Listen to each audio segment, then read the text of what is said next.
first ingredient for our magic formula is a drawing board table.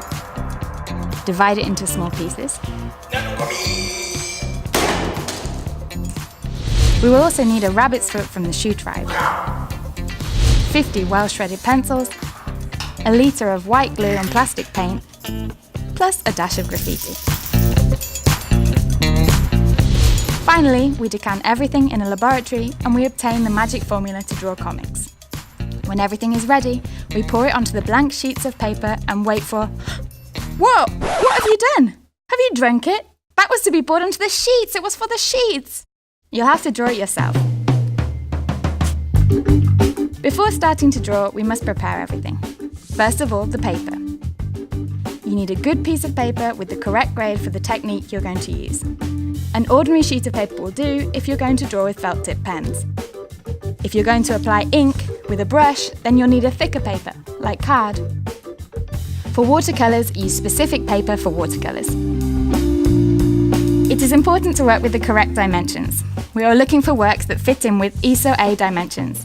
Any size between A4 and A3 is valid. Remember that all you need to do to work without the proportionality is to join the two opposing top and bottom corners of the paper to form a diagonal. Each page normally has a maximum of 3 or 4 strips, and each strip has between 3 and 4 cartoons. The longer and narrower the cartoons, the faster the scene, and vice versa.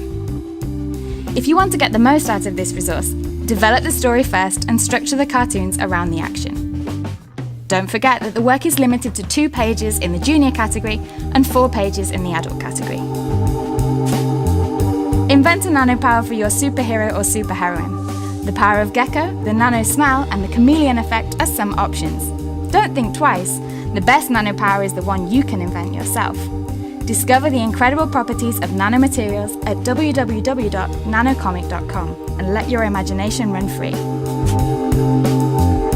Don't make things difficult. Be yourself. Don't try to draw like somebody else. Your style is unique and inimitable. The more the work is yours, the better. You need a story to start drawing. Look around you and draw what you see. Your closest reality is what you know best and what you have most control over. Use this information to create a good story and the cartoon will draw itself.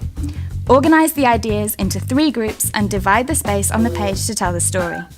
The ideas can be laid out as follows.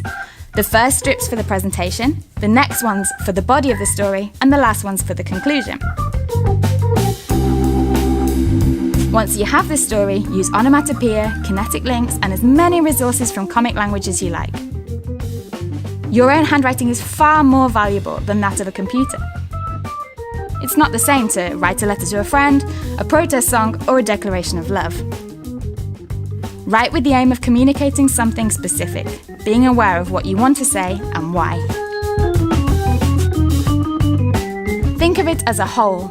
The results should be balanced between areas of information and free spaces, compensated with black and white spaces, supported by good colour or shades, and a full story that is easy to understand. Take a step back and look at the whole page as if it were a complete image. Bear in mind that this first glance is the first source of information for the reader.